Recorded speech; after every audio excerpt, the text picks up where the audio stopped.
Most parents think problem is what teens watch, not what midnight does. At midnight, ordinary feelings lose perspective and start sounding like permanent truths. One ignored message stops feeling small and starts feeling strangely life-defining tonight. One joke lands harder because darkness removes perspective and nobody interrupts it. That is why the late-night phone habit hurts more than families assume. It is not downtime before sleep, it is emotional exposure without protection. And parents usually feel this before they have words for it clearly. The bedroom door closes, the hallway quiets, and your body stays alert. You want trust, privacy, and an ending after carrying everybody all day. But some part of you knows the phone is doing something active. It asks your teen whether they belong, matter, compare, or missed something. That question keeps running after the house starts pretending everything is settled. A teen can look calm under a blanket and feel socially cornered. They can lie still while privately replaying embarrassment from 6 different directions. They can be tired and completely activated at the same exact time. That combination damages sleep, but sleep is only one layer here anyway. The deeper problem is emotional activation, stretching well beyond the final notification. People say screens keep teenagers awake, and yes, that part matters deeply. But screens keep teenagers socially awake long after their bodies need rest. Still checking tone, still reading faces, still measuring whether they were included. That is not simple bedtime resistance, it is nervous system labor in darkness. And when young brains do that repeatedly, the next morning gets distorted. Breakfast attitude may actually be emotional hangover wearing the mask of disrespect. That flat voice may be exhaustion mixed with private social bruises underneath. The frightening part is how ordinary this can look from outside daily. No dramatic collapse is required for real mental strain to build quietly. Your teen can still get through school and still be unraveling quietly. That is how this habit slips past families while reshaping mood underneath. One left on red moment lingers longer when the house is finally silent tonight. One filtered photo hits harder when insecurity has room to echo inside. One strange group chat shift feels personal when tiredness weakens perspective so much. At night, the brain is worse at saying maybe this means nothing. It starts whispering maybe this means something is wrong with me tonight. Adults do versions of this too, and we have more perspective now. We reread messages differently at night and build stories from scraps alone. So imagine being 15 and still building a self inside that pressure. That is why casual screen advice often misses the real emotional mechanics. This is not only a rule issue or a self-control issue anymore. It is development colliding with technology designed to keep emotion activated constantly. And all of it lands in homes already carrying too much strain. Screen conflict never happens in a vacuum, regardless of the words used. It happens after work stress, school, emails, laundry, dishes, and overstimulated evenings. It happens when parents feel depleted and afraid of getting it wrong. So if you sound sharper than you intended, pause before shaming yourself. You may not be failing, you may be depleted, protecting what matters. Modern parenting creates a brutal trap around this exact hour every night. You are expected to stay calm, set limits, preserve connection, never overreact. Meanwhile, your teen absorbs social pressure that once stopped outside school hours. So both of you arrive at bedtime carrying too much unseen weight. That is why the phone becomes bigger than the phone itself tonight. For many teenagers, nighttime scrolling is reassurance dressed up as habit now. It is company disguised as entertainment and escape disguised as choice too. It helps them avoid the moment when the day finally becomes audible. That does not mean unlimited access is harmless, healthy, or remotely neutral. It means the behavior is doing an emotional job for them nightly. And if parents only attack the behavior, they often miss the job. Then the conversation becomes moral theater instead of useful protection for everyone. The parent talks discipline, the teen hears control, and vulnerability goes unnamed. That is when love gets confused with surveillance and policing at home. You want to help, but your words start sounding like suspicion instead. You want closeness, but bedtime becomes negotiation, resentment, and tiny power struggles. That wears parents down in a way outsiders almost never understand fully. Because the conflict happens exactly when your own nervous system is thinnest. By then, you are not managing only a teen and phone anymore. You are managing fatigue, guilt, work residue, and pressure to respond wisely. And guilt makes every choice feel heavier than it actually is already. Allow the phone upstairs and you may feel weak or careless afterward. Take it away and you may feel harsh, outdated, or relationally dangerous. Then your teen gets upset and your brain instantly calls it failure. This is how ordinary families get trapped in exhausting loops around bedtime. Meanwhile, the real cost shows up the next day in quiet ways. A shorter fuse at breakfast and a flatter face after school tomorrow. A teen who says little because everything already feels too loud inside. A parent who answers softly but is barely holding themselves together inside. Nobody wakes up planning to misread each other quite this badly today. It happens when too much unfinished emotion survives the night untouched somehow. And this is where one important reframe can genuinely help parents most. Your teen's resistance may not mean they love the phone more than you. It may mean the phone became their fastest tool for managing discomfort.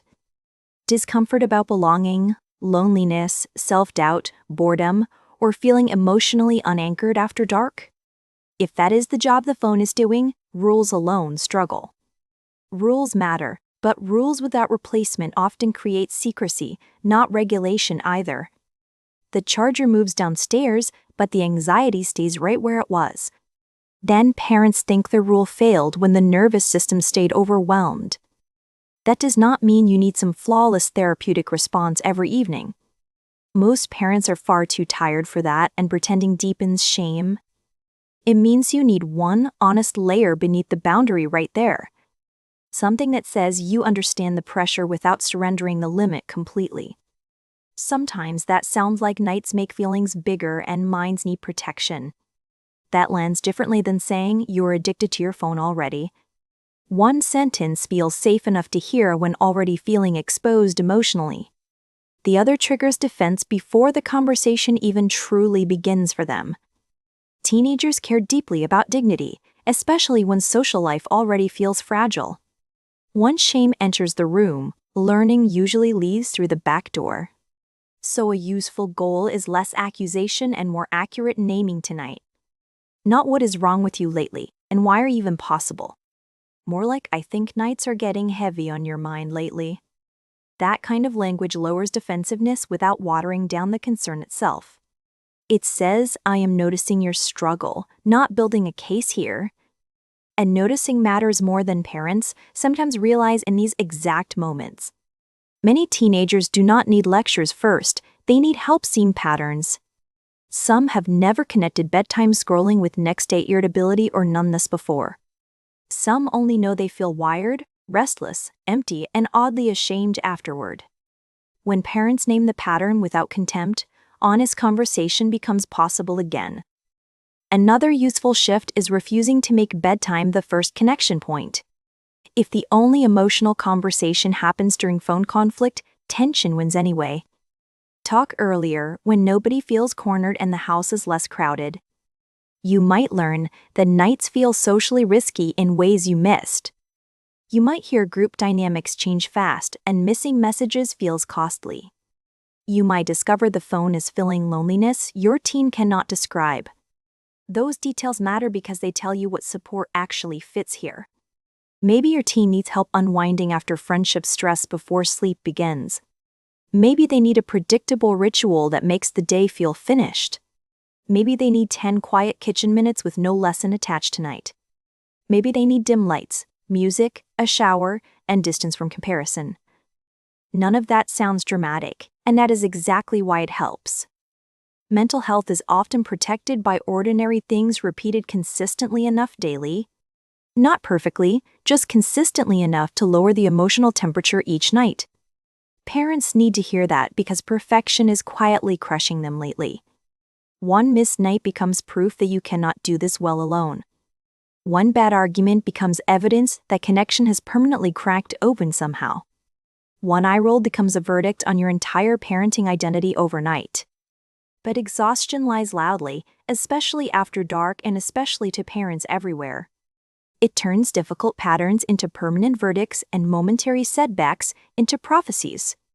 That is why your own state matters in this conversation too deeply. A burned-out parent sees screens through the lens of depletion every day. Every extra minute feels like defiance because your system cannot absorb more. That does not make your concern invalid. It means your body participates. And when parents ignore that, they often become explosive or defeated themselves. Neither response brings the clarity families actually need at bedtime right now. So if this issue feels charged in your home, that makes sense.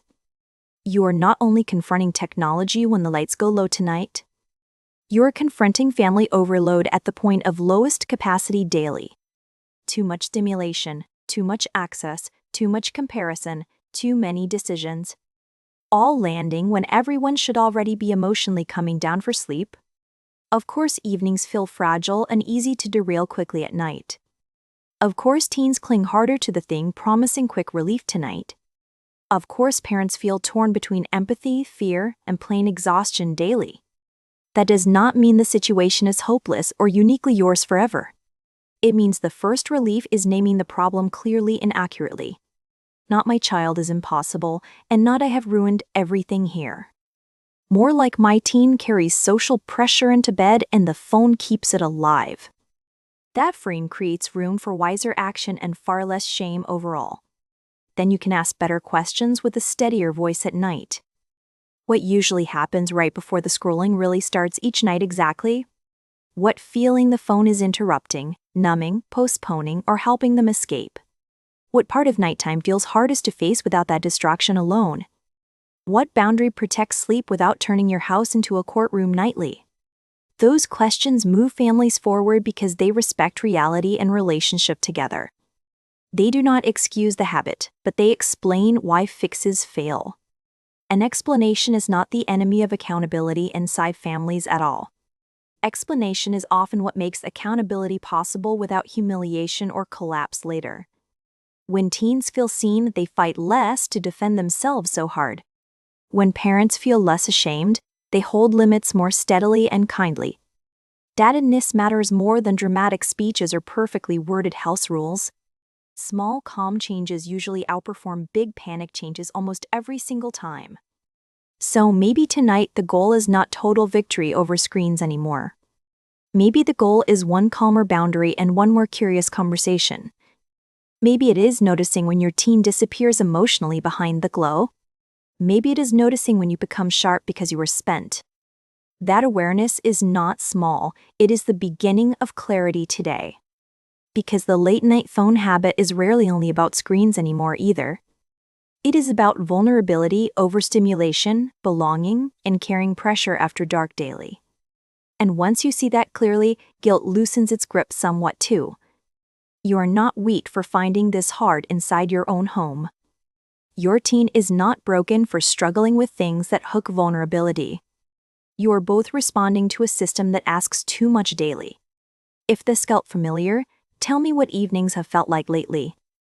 And if you want more honest conversations about parenting pressure beneath everyday behavior, subscribe.